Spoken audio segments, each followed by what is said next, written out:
Andy. Yeah, somebody's at the door. Let me see who's at the front door. Is this the road to South Africa? Yeah, it is too. How are you, Andy? Fulton, nice to meet you. Yeah, nice to meet you too. This is Andy's Golf and Travel Diary at the home of Fulton Allem. Yeah, you going all the way to South Africa. That's my homeland, brother. Can't wait, Yeah, it's can't going wait. to be a lot of fun for you. Some good people, great people down there. You're going to have a lot of fun. You're going to play some good golf courses. And you're going to meet some great people. And you're going to eat some bulldog. Oh, I like to eat. Me too. And all I have to do is mention your name, right? In some areas you'll get chased out. In other areas you'll be made very welcome. Well, hey, I know you're a champion golfer. Had a lot of great life experiences. You got a couple minutes to answer a few more questions? Yeah, sure. Whatever you're ready to do, we'll have some fun. Let's do it. How they say let's do it down there in South Africa? Just like that. Let's get it on. Let's get it on. Let's get it on. Fulton, tell me a little bit about what's on the wall here.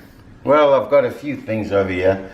This was with President de Klerk and Johnny Bland, who's a great South African golfer, and this was the president that handed over the nation to Nelson Mandela. This is my favorite one with Mr. Hogan. He was my sort of like golfing guru, if you know what I mean. Everybody wanted to hit the ball like Ben Hogan hit the ball. And that was the year before he died. I'd won the Colonial, so I had the privilege of sitting with him at the Champions Dinner, which was great. And speaking to him was great. You know, you learn a little bit when you speak to those old guys. And a picture of me, I guess, when I used to be with Callaway Golf. That was back in the early 90s. Ben Hogan, that's the famous, it's the one that he hit with a driver when he won the 53 Open. That's what that one was, yeah. That was a plaque they gave me, presented to me when I won the Colonial, which was great. See, I loved Hogan. I thought he was the greatest ball striker. And yeah, you got Freddie Funk. Everybody knows the Funkster. This was when he won his first golf tournament on the PGA Tour, which was the Shell Houston Classic.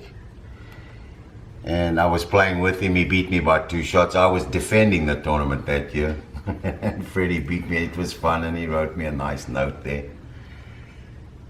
And this was a sad day. This was the day my late dad passed away. We gave him a moment of silence right in front of the clubhouse at St. Andrews. As you know, St. Andrews is the hall of golf, really. And we gave the old man a nice moment of silence there. Who's there with you? That's Greg Norman and Ernie Els, Nicky Price, Craig Parry. It was Tony Johnson, David Frost, Steve Elkington. How'd you come to the game of golf? Who put the first golf club in your hand? My late dad did. But I was left-handed, and I used to play golf with my grandfather's clubs. He was left-handed, and I only had one club, so I ended up choosing the old bullseye putter. That was my driver, my wedge, everything. And I was about 4.5, 5 years old. And then Gary Player, fortunately, was a great friend of my late dad and my late dad's brother, and he used to visit us down on the farm. Once or twice a year he'd come down, and we had a driving range there, and he used to hit balls. And me being a cocky little 6-year-old, I turned around and told him, he said, I'm going to beat you one day. You know, it's like, so he said, well, if you want to do that, the first thing you got to do is learn to stand on the other side of the golf ball. So he basically switched me over to right-handed and gave me my first set of golf clubs. Sam Snead First Flights. 1966 he gave them to him, 1965. That was brilliant. And that's basically what got me going, was Gary Player. He was a tremendous motivator, you know, and him being that close to our family and me being around him and watching the success that he had motivated me to want to be like that. And that's So when what you made were me play when golf. you were 6, he was about what, 26? Gary is now 80 and I'm 59, so that makes him what, 31 years older than me, 21 years older than me. Yeah, when I was 6, he was in his 30s. Yeah, headed toward his 30s, late 20s. Yeah, he was a champion. He just got back from Australia, just won the Australian Open that year. That man was unbelievable what he did in the world of golf. Unbelievable. He traveled more miles than any human being I know and won more golf tournaments all over the world. You know, getting off the plane and going straight to the first tee and winning the golf tournament. That's the kind of guy he was. I mean, he did push-ups in his sleep.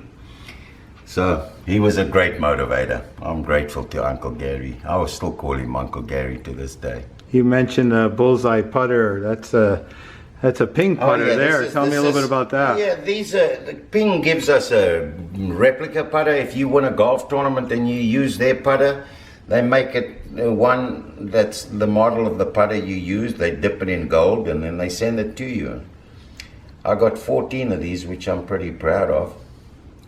And I love my ping putters. I've always loved ping putters for some reason.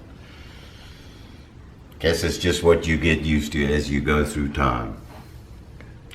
But this is my little wall of fame.